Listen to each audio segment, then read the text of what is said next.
Right, I'm absolutely livid. I don't know about you lot. Yes, it's me again, don't worry. Patrick Christys here at Talk Radio on Drive. What the heck did you make of that? That was absolutely astonishing stuff. So let's go through this, shall we? The government has essentially, my take on this, is reserved the right in about 4 to 6 weeks' time to roll us back into a lockdown. That was reading between the lines. But something that you don't need to read between the lines for is that mandatory vaccination is now here. You need to be double jabbed. You need to be double jabbed if you want to go to any kind of large gathering or event, or indeed a nightclub from September. You can't even go and take a negative test, show a negative test. No, you've got to have the double jab. They said 35% of 18 to 30-year-olds have been unvaccinated. So what?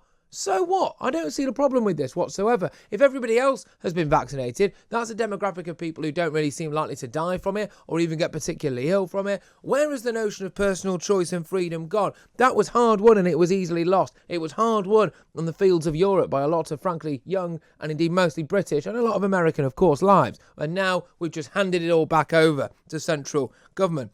Isolation continues, the other total lunacy that's just come out there. So they're not going to update, by the looks of it, the track and trace app that's shoving us all, thrusting us all back into some kind of individual isolation by the millions a week. That's going to stick around, so there's no update there whatsoever. Jonathan Van Tam said we shouldn't tear the pants off it.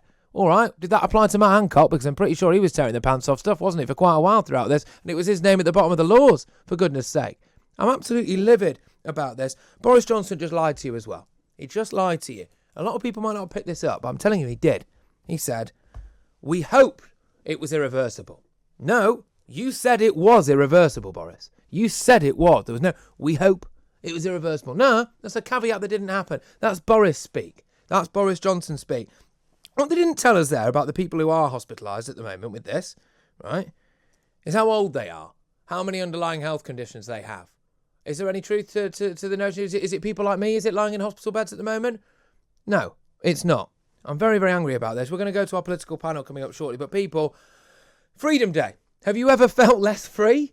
I've not felt less free. Isn't it ironic that on Freedom Day, we have a Prime Minister who's double jabbed, who's tested negative for COVID, delivering a press conference from Chequers because he's been forced into isolation from an app that frankly could thrust any of us, 1 million of us a week, into isolation. And on Freedom Day, he's just announced that we now live in a country that's going to enforce mandatory vaccination. I've got to say I'm genuinely angry, everybody. I don't know if you just listened to that Boris Johnson press conference, but if you didn't, on Freedom Day, it turns out that he's decided to essentially desecrate the social contract between government and the public. We now have, unequivocally, individuals, we now have mandatory vaccination if you want to go to any kind of social gathering whatsoever, pretty much from September.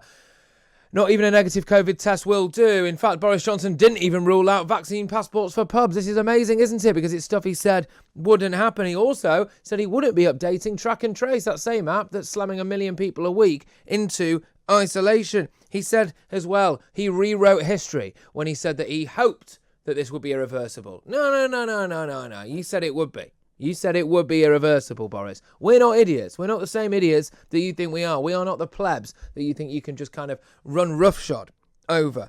You know, our freedoms were hard fought, weren't they? And they're easily lost.